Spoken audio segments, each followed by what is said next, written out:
kalau udah konotasinya sihir kan berarti negatif sebenarnya.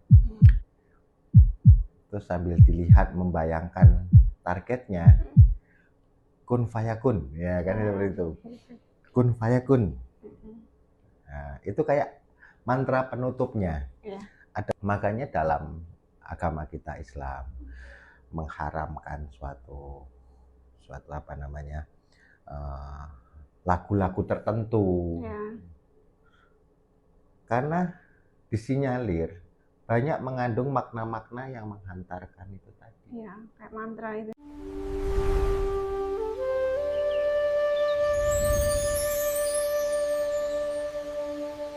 Assalamualaikum warahmatullahi wabarakatuh.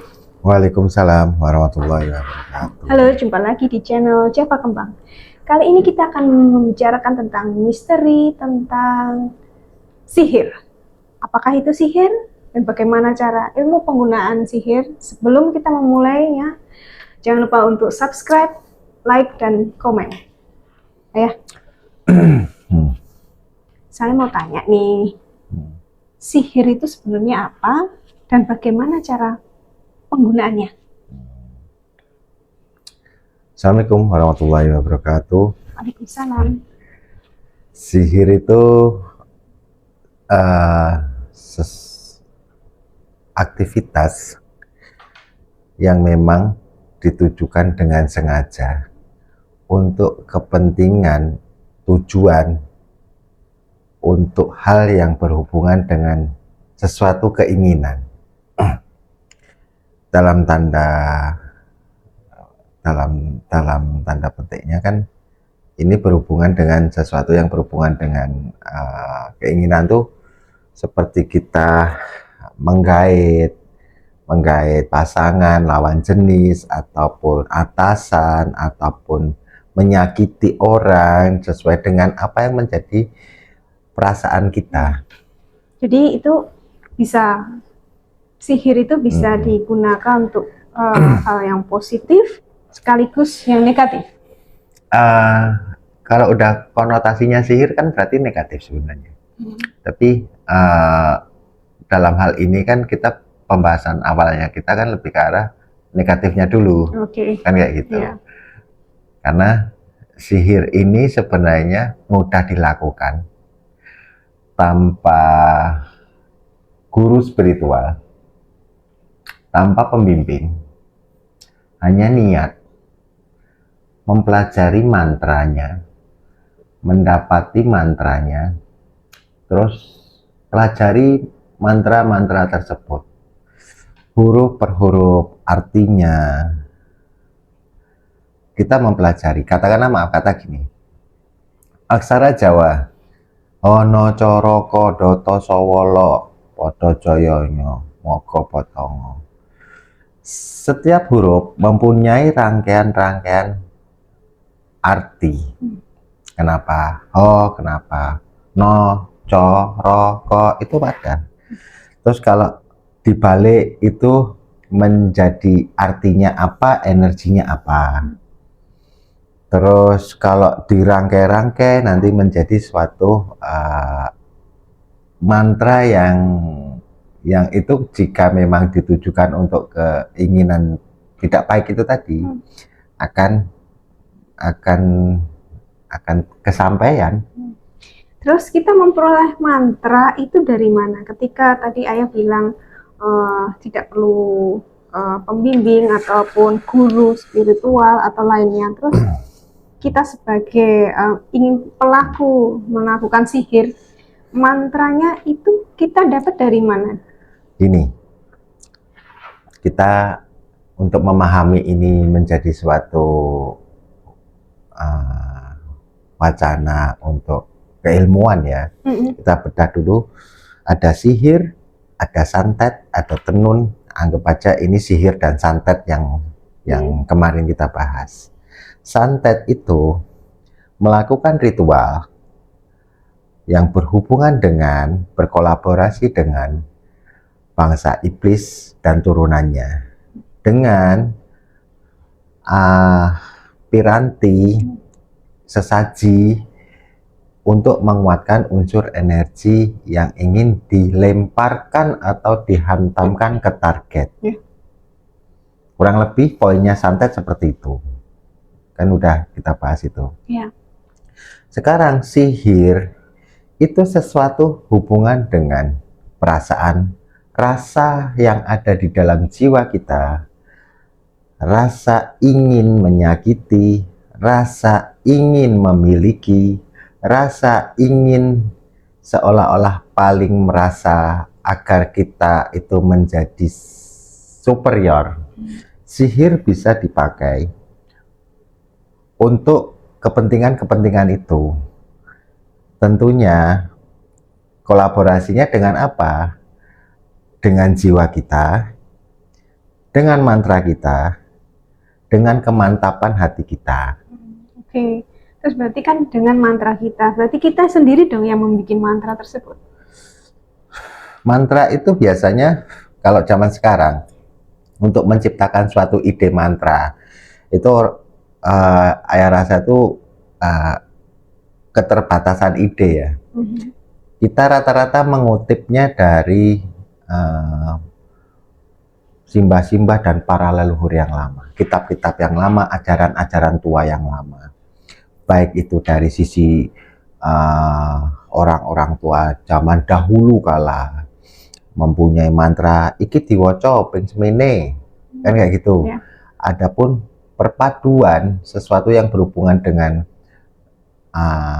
bahasanya, bahkan ayat-ayat Al-Quran pun bisa menjadi mantra sihir. Penggalan-penggalan katanya diambil, terus dijadikan sesuatu yang berhubungan dengan keinginan itu tadi, yang dalam tanda kutip negatif. Katakanlah mantra untuk pemikat. Ini turunan ini dari katakanlah karena saya mempelajari pemirsa sihir seperti itu. Nanti belakangnya kita baca terus sambil dilihat membayangkan targetnya kun fayakun, ya kan seperti itu. Kun fayakun. Nah, itu kayak mantra penutupnya. Ya. Adapun istilahnya Jawanya istilahnya hono coro kopong mogo petongo itu dibalik, terus nanti ditutup dengan tadi macam-macam itu mantranya.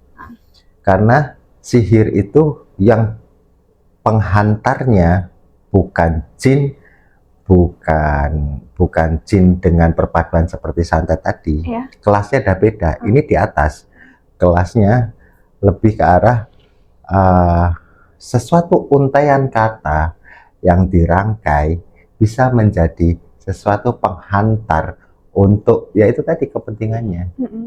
Makanya dalam agama kita Islam mengharamkan suatu apa namanya lagu-lagu tertentu. Ya.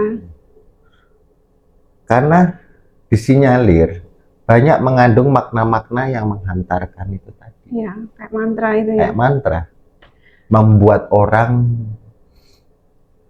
bergoyang-goyang. Tersihir. Itu sihir. Ya. Kayak gitu. Secara tidak langsung. Tapi ketika orang ingin menggunakan, dia tidak tahu tentang mantra, terus gimana? Ya harusnya nggak tahu. Tapi dia ingin. Kan namanya Makanya kan itu manusia. tadi, pemirsa. Sihir itu agama apapun, terutama kita Islam, Allah itu melarang. Sangat melarang, sangat melaknat yang namanya ayat-ayatnya menjadi sihir. Karena bahasanya celakanya kan seperti itu. Iblis itu sangat memahami kandungan itu. Ya. Kandungan itu dibaca, akhirnya diserempetkan itu. Kalau ayah bilang di tema kita yang dulu, ayat Al-Quran untuk mengusir orang kesurupan, Ya. itu tujuan mereka biar posisi ayat ini di atas menjadi rendah. Ya. Tanpa sadar itu pemirsa. Ini saya buka-bukaan aja seperti itu.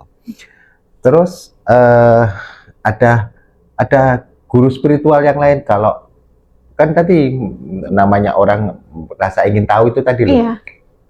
Aku ingin melihat jin. Nanti disuruh nih baca surat Al-Jin, baca di tempat yang sepi. Ini ayat yang mempunyai kedudukan tinggi, Malah hanya jadi jatuh rendah. seperti ini. Iya.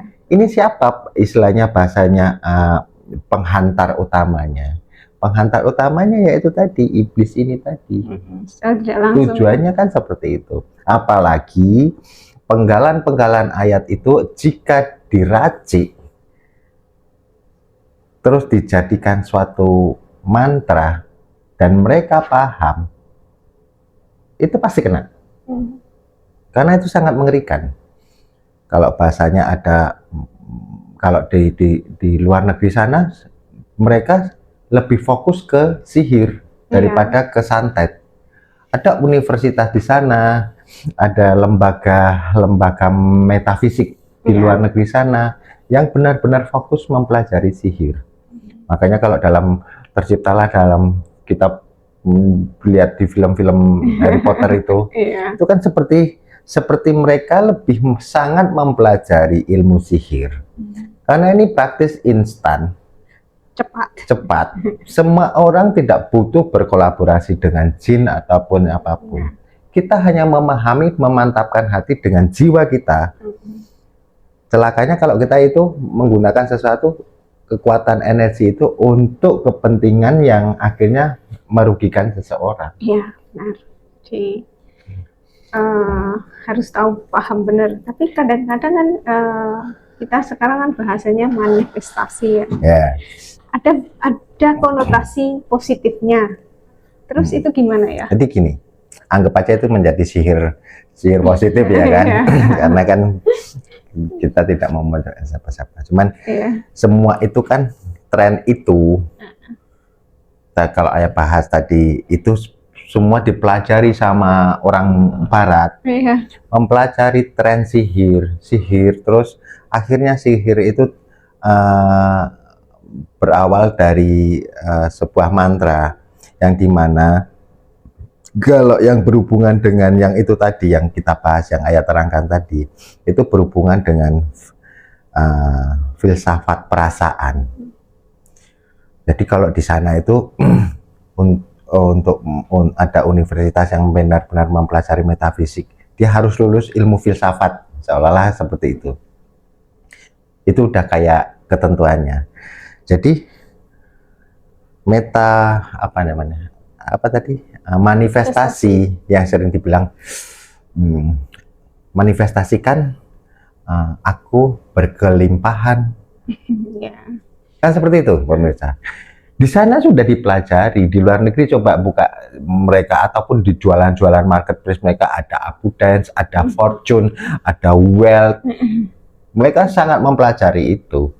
Mereka mempelajari konsep itu. Jadi itu sihir itu kalau yang manifestasi ini hubungannya dengan logik yang unsurnya dengan logika otak, dikuatkan di otak, digambarkan di otak, akhirnya menarik keberlimpahan. Tapi kalau sihir digambarkan di perasaan, dirasakan benar rasa sakitnya, rasa ingin memilikinya, rasa ingin dalam perasaan jiwa. Jadi gitu. Semua sihir itu buruk. Iya, kita bikin aja manifestasi ataupun sihir sesuai bakat. Entah itu jadi atau tidak, setidaknya kan kita sudah tahu, oh ini tidak benar, oh ini salah. Tapi yang perlu dipahami, setiap kata-kata yang kita ucapkan atau menjadi rangkaian mantra yang kita hafal, itu adalah sihir. Ya. Jadi segala sesuatu yang berbentuk sihir itu negatif.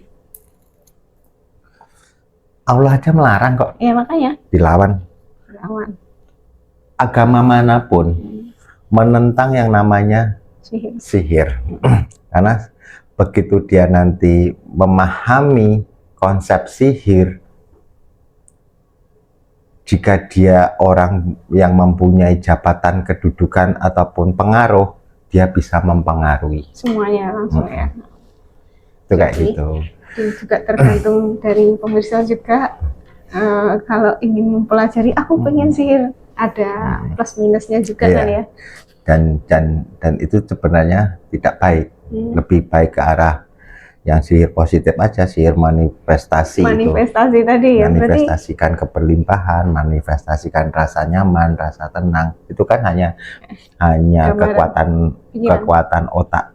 Kalau diperpadukan dengan perasaan, Kalau semua di folder ya, dalam arti tubuh kita ini sudah mempunyai folder logika dan folder perasaan. Jika ini nanti digabungkan dalam keduanya, bahasanya pertanyaan kan seperti itu. Itu tidak akan menimbulkan unsur baru,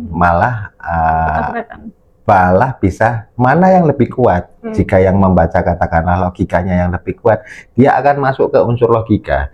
Tapi jika yang mengamalkannya lebih kuat, perasaan jiwanya, batinnya kan seperti itu, logika itu akan terseret masuk ke dalam unsur sihirnya seperti itu. Mau apapun pemirsa. Ya, ayah cuma katakanlah kita ingin menyakiti orang ini, ataupun kita tersakiti, terus kita rangkai sebuah, ambil dari Alkitab atau apa, kata-kata yang pasti ada tuh, kata-kata yang kematian, tentang apa, nanti kasih jabang bayi, plek, ya seperti itu, dan itu diyakini dengan jiwa. Nah, celakanya seperti itu, itu pasti kena. Jadi hubungannya dengan siapa korbannya? Korbannya kita besok di padang mahsyar. Allah akan meminta pertanggungjawabannya. Kita ini sangat-sangat amal ibadah kita semuanya akan luluh lantah. Itu berapa lama ya untuk istilahnya ini dia menggunakan ilmu sihir, itu bisa kena itu berapa lama? Kalau memang untuk kenegatifan seperti saya bilang ini, sesuatu ini yang berhubungan dengan benda, yang ditujukan ke benda ini dijatuhkan, itu secepat itu kurang. Itu lebih cepat daripada santet? Lebih cepat daripada memperbaiki. Kan seperti itu. Enggak, maksudnya yang kena kalau santet kan dulu kita udah bahas itu kurang lebih lah 1 minggu lah. Kalau ilmu sihir berapa lama kena targetnya? Penyakit ain itu juga bagian dari sihir yang dimana orang ketika melihat postingan kita, mereka tidak suka, mereka melontarkan dalam hati. Terus yang melihat ada berapa orang, 10 orang, 1000 orang, kena secepat itu kurang lebih. Bahaya daripada santet dong. Dan membutuhkan penawarnya benar-benar bertobat, istighfar, kan kayak gitu. Sesuatu yang kita mempelajari itu,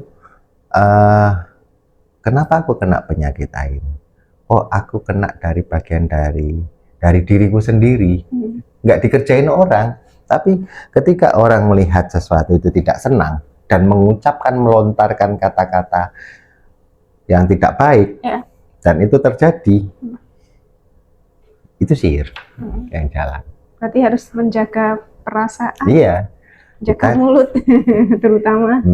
Jadi kalau ini boleh diperdebatkan oleh para praktisi ataupun pemuka agama.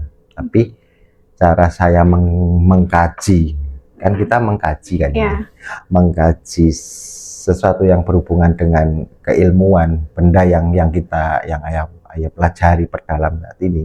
Sihir ini masuk kategori yang dimana tingkatannya jauh lebih tinggi dari santet. Santet ini ribet karena dibutuhkan seperti pembahasan kemarin, butuh tempat, tapi sihir ini kita tiap hari mau tidur kita amalkan, mau tidur sama halnya kita kayak mengamalkan niat baik.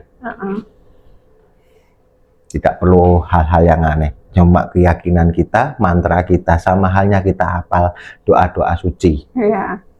Kan seperti itu. Jadi seperti mata koin ya, ketika kita baik. Nah, hampir seperti itu pemirsa. Ini hati-hati. Hati-hati. Jadi konsep sihir itu lebih ke hati jiwa kita, dan itu dilakukan Semakin kita hafal mantranya, semakin kita hafal maknanya, semakin kita tahu energi yang ada dalam kata per kata ini. Istilahnya jurunya ya, yang seperti itu. Kita benar-benar merisetnya. Itu lebih enak. Makanya kalau di luar negeri ya, itu mempelajari itu ilmu wajib ketika memang jurusan metafisik ataupun istilahnya yang berhubungan dengan gaib spiritual. Mereka yang luar negeri yang logikanya main aja, benar-benar meriset itu. Cuma cara penyampaiannya kan mereka akhirnya melogikakan. Iya. Jadi manifestasi, jadi positif dong. Udah ya. Itu pemirsa kurang lebih kayak gitu. Penjelasan saya tentang sihir. Kalaupun ada perbedaan, saya kembalikan lagi. Kita juga saling menghormati. Ini kan sebatas kajian dari ayah untuk apa itu sihir sebenarnya, terus bagaimana cara penggunaannya, terus itu hal yang buruk. Tapi kita kembalikan ke masing-masing orangnya. Kita kembalikan. Oke, saya kira cukup sekian untuk pembahasan tentang ilmu sihir. Semoga bermanfaat. Jangan lupa untuk subscribe, like, dan komen. Assalamualaikum warahmatullahi wabarakatuh. Waalaikumsalam warahmatullahi wabarakatuh.